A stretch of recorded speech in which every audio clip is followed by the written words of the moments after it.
Hello guys.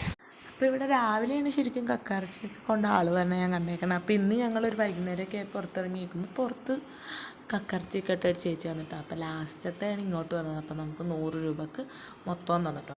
അപ്പോൾ ഇത് കുഞ്ഞ് കക്കയിറച്ചിയാണ് കേട്ടോ. അത്യാവശ്യം കുഞ്ഞ് കക്കയിറച്ചിയാണ്, ഭയങ്കര വലുതുമല്ല എന്നാൽ ചെറുതുമല്ല, അങ്ങനത്തെ ഒരു കക്കയിറച്ചിയാണ്. അങ്ങനെ കക്കയിറച്ചിയൊക്കെ വാങ്ങിച്ച് പുറത്ത് കാഴ്ചകളൊക്കെ കണ്ടു നിന്നപ്പോഴാണ് ചേച്ചി പറഞ്ഞത് നമുക്ക് ഇഞ്ചി വിളവെടുക്കണം കാണിക്കാം. ഇത് നമ്മളൊരു ചെറിയ ഇഞ്ചി കഷ്ണം വെച്ച് ഒരു ചെറിയൊരു ഗ്രോ ബാഗിൽ സെറ്റ് ചെയ്തിട്ട് അതിൽ നിന്നുള്ള വിളവെടുപ്പാണ്. എന്തോരം കിട്ടുന്നത് നമുക്കറിയില്ല. ഇത് വേണമെങ്കിൽ നേരത്തെ എടുക്കാറുണ്ട്. അത് അത്യാവശ്യം ആയി നിൽക്കണ ഇഞ്ചി ആയിരുന്നു, എന്നാലും ചെറുത് കുഞ്ഞിതൊക്കെ ഉണ്ടായിരുന്നു. അത്യാവശ്യം കുറേ തന്നെ കിട്ടിട്ടോ. ഒരു കുഞ്ഞു കഷ്ണം ഇഞ്ചി വെച്ച് നട്ടതുകൊണ്ട് തന്നെ ആകെ കുറച്ച് കിട്ടുള്ളൂ എന്നാണ് വിചാരിച്ചത്. പ്രത്യേകിച്ച് ഗ്രോ ബാഗിലും കൂടെ ആയതുകൊണ്ട് അത്രയും ഉണ്ടാവില്ല എന്നാണ് വിചാരിച്ചത്. പക്ഷെ നമുക്കിത് ഇത്രയും കിട്ടിയിട്ടോ.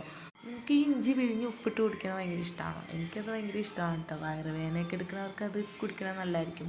കാരണം ഞാൻ വയറുവേദനയൊക്കെ വരുമ്പോഴാണ് അത് കുടിക്കാറ്. പിന്നെ ഞാൻ വെറുതെയും കുടിക്കും, നല്ലൊരു ടേസ്റ്റാണത്.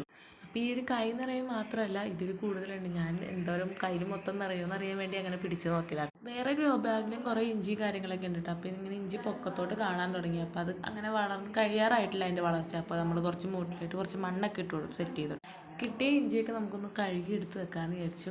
അപ്പം ഞങ്ങൾ ഇഞ്ചിയുടെ മണം, നല്ല മണം കിട്ടുന്നുണ്ടായിരുന്നു ഇഞ്ചിയുടെ. എന്ന് വെച്ചാൽ അതിങ്ങനെ പൊട്ടിച്ചെടുക്കുമ്പോൾ നല്ല മണമായിരിക്കുമല്ലോ, അതിൻ്റെ മണവും ആ ഇഞ്ചി എന്ന് വെച്ചാൽ മണ്ണിൻ്റെ മണമൊക്കെ ഭയങ്കര നല്ല മണമാകുന്നുണ്ട്. എനിക്ക് അങ്ങനത്തെ മണമൊക്കെ ഭയങ്കര ഇഷ്ടമാണ്. അപ്പം ഞാൻ വലിച്ച് കയറ്റി ഇരിക്കുന്നത്. അപ്പോൾ ഒരു പ്രാവശ്യം നമ്മൾ ഇതൊക്കെ കഴുകിയെടുത്തു, പിന്നെയും 2 പ്രാവശ്യം കഴുകിയെടുത്തു. നല്ലോണം മണ്ണൊക്കെ പോകണമല്ലോ.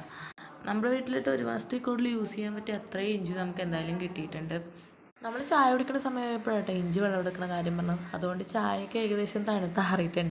ചായയുടെ കൂടെ കഴിക്കാനായിട്ട് പയറും തേങ്ങാപ്പീരയും കൂടി ഇട്ടൊരു ഇതുണ്ടായിരുന്നു. എനിക്ക് തേങ്ങ ഇടുന്ന ഇഷ്ടമില്ല, അപ്പോൾ ഞാൻ പയർ വെറുതെ തിന്നു. പിന്നെ അംഗനവാടിയിലൊക്കെ ഉണ്ടാക്കുന്ന പോലത്തെ ഉപ്പുമാവും കാര്യങ്ങളും അതിൻ്റെ കൂടെ ചിക്കൻ കറിയും കൂട്ടി എൻ്റെ അനിയന്മാർ തിന്നുണ്ടായിരുന്നു കേട്ടോ.